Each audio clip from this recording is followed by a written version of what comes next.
And take a good look at your screen, everyone. Who you are looking at right now, this is Sandra Birchmore. For years, she was thought to have died by suicide after she was found dead in her Canton apartment. But today, a former police officer was charged with her murder. Good evening, everyone. I'm Colton Bradford. That stunning development comes after an increase in speculation that this was no suicide. We have two reporters dedicated to this story for you tonight. Let's begin with NBC 10's Eli Rosenberg. He's live for us outside court where the former officer appeared just a few hours ago. Eli? And Colton, this is a major development in a case that has attracted a lot of attention. This former Stoughton police officer, Matthew Farwell, arrested earlier today. He's facing one count right now of murdering a witness or a victim. He did not say much during his initial appearance here in federal court. He did tell the judge he understood the charge against him and then pleaded not guilty.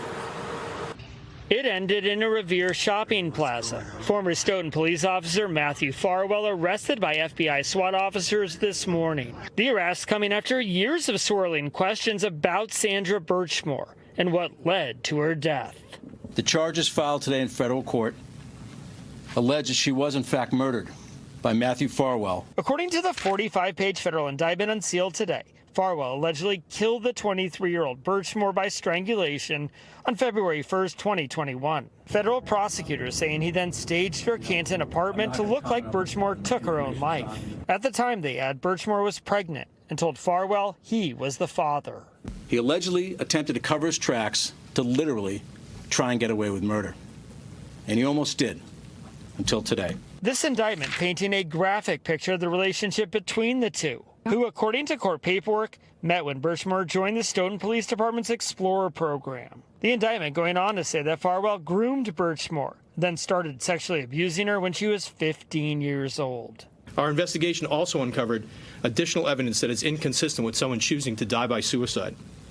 In the hours leading up to Sandra's death, she reached out to a photographer to inquire about booking a newborn photo shoot. She also reached out to a friend about obtaining baby clothes. Birchmore's death originally ruled as suicide by the state's medical examiner, but the acting U.S. attorney saying today federal investigators started looking into Birchmore's death about a year ago, uncovering critical new evidence and re-examining old evidence. We shared this significant development with Sandra's family. We know it does not ease their pain, but hopefully it answers some of their questions. Simply put, this case is about seeking justice for Sandra.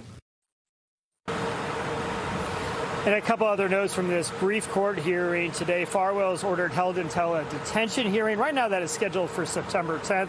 And before the hearing, during that press conference, the acting U.S. attorney made a point of saying that federal investigators are handing over the evidence they found as part of this investigation to the state AG's office, state police and local police to pursue if state charges could also be warranted. Live outside the federal courthouse, Eli Rosenberg, NBC 10 Boston.